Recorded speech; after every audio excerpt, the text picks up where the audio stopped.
శ్రీకృష్ణ పరబ్రహ్మణే నమః. శ్రీ గురుభ్యో నమః. శ్రీమద్భాగవత సంగ్రహము దశమస్కందము. శ్రీకృష్ణుని ఆగమనము. మధురాపుర లీలలు. రథములో కూర్చొని ఉన్న బలరామకృష్ణులు స్నానం చేస్తున్న అక్రూరునకు యమునా జలాల్లో కనిపించారు. అరే, రథాసీనులై ఉన్న ఈ బాలురు ఇంతలో ఈ నది మధ్యకి ఎలా వచ్చారు అని ఆశ్చర్యపోయిన అక్రూరుడు లేచి నిల్చుని రథం వైపు చూశాడు. అన్నదమ్ములిద్దరూ రథంలోనే కూర్చొని ముచ్చటించుకుంటూ నవ్వుకుంటున్నారు. ఇదేమి వింత, రథంలోనూ నదిలోనూ ఒకేసారి ఉండడం ఎలా సాధ్యపడుతుంది? నా మతి భ్రమించటం లేదు కదా అనుకుని కళ్ళు నులుముకుంటూ మళ్ళీ స్పష్టంగా చూడాలి అనుకుని నీట మునిగాడు. ఆ నది మధ్యలోనూ కనిపించారు. ఫణిరాజైన ఆదిశేషుడు 1000 పడగలతో రాజవేషములో రత్నమణి భూషణాలతో మెరిసిపోతున్నాడు. శేషశాయి అయి పీతాంబరధారి అయి శాంతాకారుడై చతుర్భుజుడై సర్వాలంకార శోభితుడై దర్శనమిచ్చాడు నీలమేఘశ్యాముడు. బ్రహ్మరుద్రాది దేవతలు, సనకాది మునులు, నందసనందాది పార్షదులు, ప్రహ్లాద నారదాది భాగవతోత్తములు చుట్టూ చేరి దివ్య స్తోత్రాలు చేస్తున్నారు. 12 శక్తులతో కూడి శ్రీదేవి సేవ చేస్తున్నది. ఇటువంటి అపూర్వమైన అద్భుతమైన దివ్య దర్శనాన్ని గాంచినాడు మహాభాగ్యశాలి అయిన అక్రూరుడు. ఒక క్షణం నోట మాట రాక భక్తి సంభ్రమాలతో ఇలా స్తుతించాడు. శ్రీ మానినీ మానసచోర శుభాకార, ప్రళయ జలధిలో క్రీడించే శ్రీమన్నారాయణ, వటపత్రశయన, చతుర్ముఖ బ్రహ్మోద్భవ పద్మనాభ, నీ మహిమను తెలుసుకొనడానికి గాని వర్ణించడానికి గాని ఆ బ్రహ్మకు కూడా సాధ్యపడదు కదా. నీవు అంతర్యామివి, సర్వసాక్షివి, ఈశ్వరుడవు. నిన్ను జ్ఞానులు, భక్తులు, యోగులు పలు విధాలా కొలుస్తారు. వేర్వేరు మార్గాలలో ప్రవహించే నదులన్నీ సముద్రాన్నే ప్రవేశించినట్లు అన్ని మార్గాల యొక్క గమ్యము నీవే కదా ప్రభు. నీవు అన్నింటా అంతటా నిండు ఉన్నావు. నీకు అందరూ సమానమే.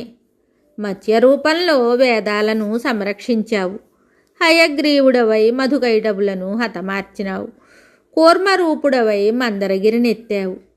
వరాహుడవై భూమండలాన్ని ఉద్ధరించి హిరణ్యాక్షుని అంతం చేశావు. నరసింహుడవై భక్త శిరోమణి అయిన ప్రహ్లాదుని రక్షించి హిరణ్యకశిపుని శిక్షించావు. వామనుడవై బలిచక్రవర్తి గర్వమణిచి అనుగ్రహించావు. భార్గవరాముడవై దుష్టక్షత్రియులను దునుమాడినావు. దశరథరాముడవై దశకంఠ రావణుని హతమార్చినావు. వాసుదేవుడవై వసుంధర భారాన్ని బాపనున్నావు. కల్కి రూపుడవై లోక కళ్యాణమే చేయనున్నావు. వాసుదేవ, సంకర్షణ, ప్రద్యుమ్న, అనిరుద్ధ రూపుడవై సృష్టి స్థితి సంహార శాస్త్ర ధర్మరక్షణ నిర్వహణ కార్యాలను జరుపుతావు. నీకు నా ప్రణామాలు. కృష్ణ పరమేశ్వర, నిన్ను తెలుసుకొనలేని అజ్ఞుడనైన నేను నిన్ను స్తుతించగలనా స్వామి? నీ మాయలోనే మునిగి ప్రవర్తిస్తున్న వానిని, సంసార దుఃఖములోనున్న వానిని నన్ను కరుణించి అనుగ్రహించు. నీకు నా దండ ప్రణామాలు అని స్తుతించిన అక్రూరుని దృష్టి నుండి స్వామి తన దివ్య దర్శనాన్ని ఉపసంహరించుకున్నాడు. అక్రూరుడు నది నుండి రథం వద్దకు తిరిగి వచ్చాడు. అప్పుడు కృష్ణుడిలా అడిగాడు. అక్రూరా, నీవు స్నానానికి వెళ్ళి చాలాసేపు అయ్యిందే. నది కూడా అంత దూరమేమీ కాదు కదా. అక్కడ నీటిలో కానీ భూమిపై కానీ ఆకాశంలో కానీ ఏదైనా వింత విషయం కనిపించిందా అని అడుగగా అక్రూరుడు ఇలా అంటాడు. ఓ మహానుభావ, నీలో లేని వింతలు ఏ లోకాలలోనైనా ఉంటాయా? ఇంకా నీటిలోనూ నింగిలోనూ మాత్రమే ఎలా ఉంటాయి అని వడివడిగా రథాన్ని నడపసాగాడు. సాయంకాలానికి మధురాపురి పొలిమేరలకు చేరుకున్నారు. అప్పటికే బళ్లతో అక్కడకు చేరుకున్న నందాదులు బస ఏర్పాటు చేసి ఉండటం చూసి రామకృష్ణులు అక్కడ దిగిపోయి అక్రూరుని పోయి తమ రాకను గురించి కంసునకు తెలియజేయమన్నారు. అక్రూరుడు బలరామకృష్ణులను తమ మిత్ర బృందముతో సహా తన గృహానికి విచ్చేసి తన ఆతిథ్యాన్ని స్వీకరించి తన ఇంటిని పావనం చేయండని వేడుకున్నాడు. అప్పుడు కృష్ణుడు తాము వచ్చిన పని పూర్తయిన తరువాత వస్తామని మాట ఇచ్చి పంపించి వేశాడు. అక్రూరుడు కంసుని వద్దకు వెళ్ళి బలరామకృష్ణ నందాదుల రాకను తెలియజేశాడు. ఆ తరువాత కృష్ణుడు, బలరాముడు గోపకుమారులతో కూడి మధురానగర సందర్శనానికి బయలుదేరాడు. సుందరవదనలు, సుందర భవనాలు, కోటలు, రాజభవనాలు, రథాలు, గుర్రాలు, ఏనుగులు, ఉద్యానాలు, అంగడులు మొదలైన వాటి శోభలతోనున్న మధురానగర విలాసాలను తిలకించారు. ఆ పురవీధులలో నడుస్తున్న గోపాల చూడామణిని చూసి రమణులు ఇలా అనుకుంటున్నారు.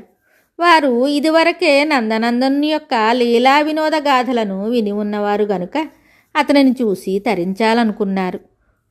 అనుకుంటూ అందగత్తెలందరూ గోవింద సందర్శనోత్సాహులై ఒకరినొకరు పిలుచుకుంటూ వెళ్ళారు. వారు చేస్తున్న పనులన్నీ ఎక్కడివక్కడే విడిచి తొందరలో సరిగా అలంకరించుకొనటం కూడా మర్చిపోయి పరిగెత్తారు.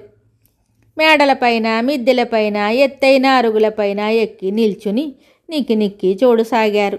అప్పటికే వారందరికీ శ్రీకృష్ణుని బాలలీలలన్నీ తెలిసి ఉన్నాయి. ఇలా అనుకుంటున్నారు.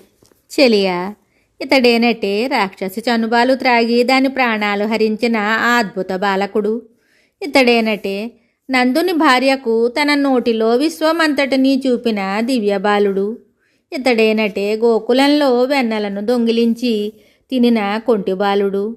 ఇతడేనటే గొల్లకన్యల మనస్సులను దొంగిలించిన సుందరుడు. ఇతడు లేని ఊరు అడవియే. ఇతనిని పొందలేని జన్మ నిష్ఫలము. ఇతనిని స్తుతించని వాక్కు పక్షి అరుపే. ఇతనిని దర్శించలేని చూడ్కులు వృధయే.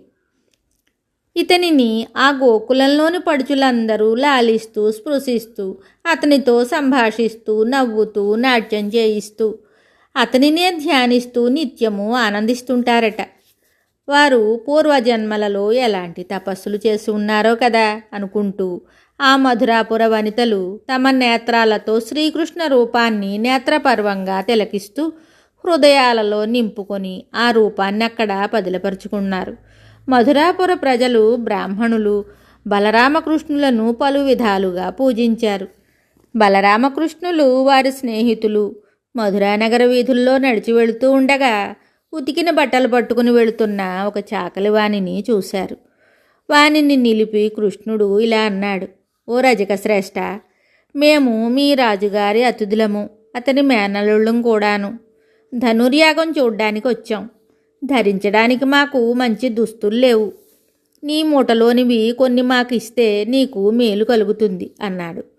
ఆ రజకుడు మిక్కిలి రోషావేశపరుడై పొగరుబోతుగా ఇలా వాగాడు.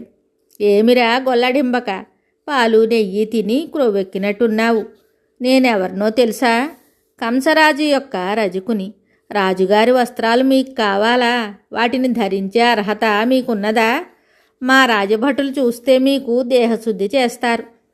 మా మహారాజునకు తెలిస్తే మీ తలలు ఎగిరిపోతాయి. మీకింత పొగరా?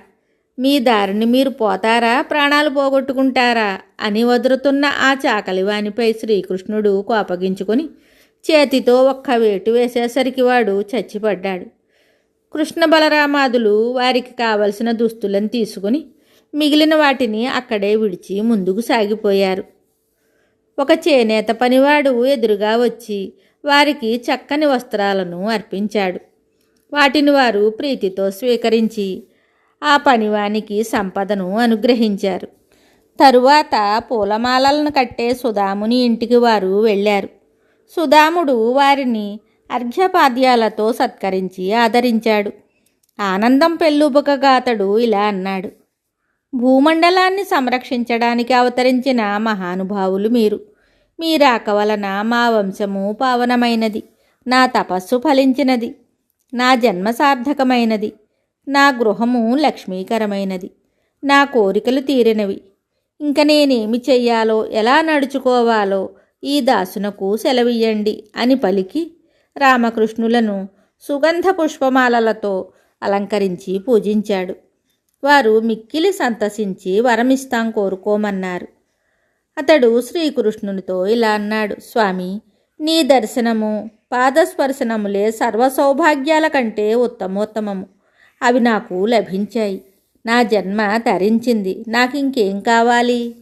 నీ పాద కమల సేవయు నీ పదార్చకులతోడి నెయ్యమును నితాంతాపారభూత దయయును తాపసమందార నాకు దయసేయగదే.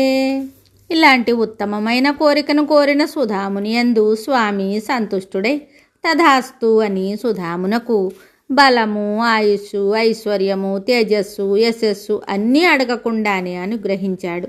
అందరూ మళ్ళీ రాజవీధిలో నడవసాగారు. వారికి దారిలో ఒక స్త్రీ ఎదురుపడింది. ఆమె సుగంధ లేపనాలు, చందనము, అత్తరులు కంసునికై తీసుకుని వెళుతున్నది. ఆమె చాలా సౌందర్యవతి, కానీ శరీరము 3 వంకర్లుగా ఉండటం చేత గూనిగా నడుస్తున్నది. కృష్ణుడు ఆమె యందు జాలిపడి ఆమెను పలకరించాడు. ఓ మానిని, నీవెవరి దానవు? నీ పేరేమి? ఈ లేపనాలను ఎవరి కోసం తీసుకుని వెళుతున్నావు?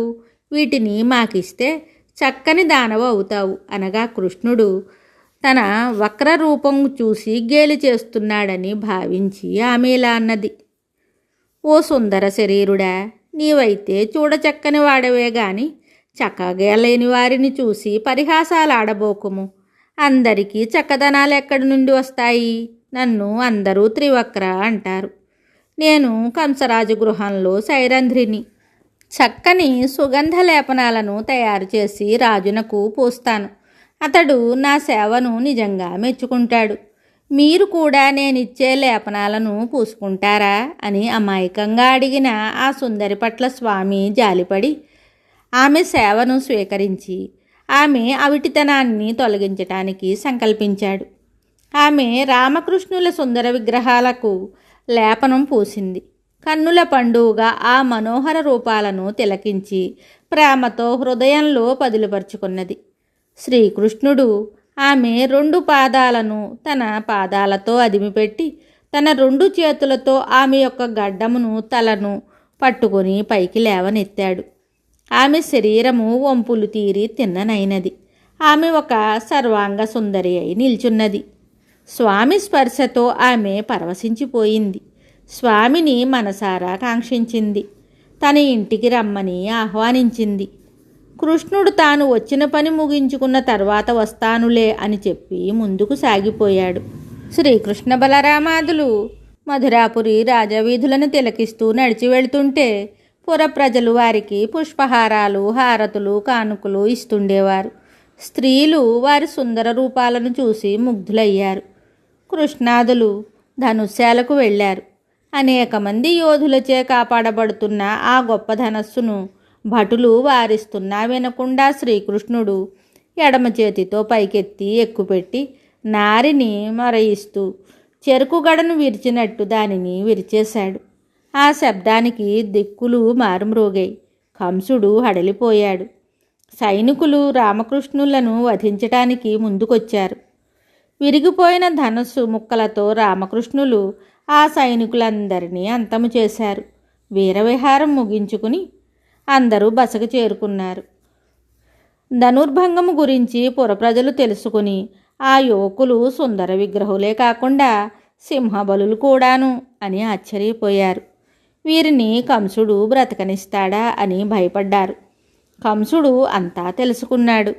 కలత చెందాడు. నిద్ర పట్టలేదు. దుస్వప్నాలు దాడి చేశాయి. మరణమాసన్నమైందనుకున్నాడు. ఏ క్షణాన మృత్యువు కృష్ణ రూపంలో రానున్నదో అని భయంతో త్రుళ్ళిపడుతున్నాడు. మిగతా కథ తరువాయి భాగంలో తెలుసుకుందాము. శుభం.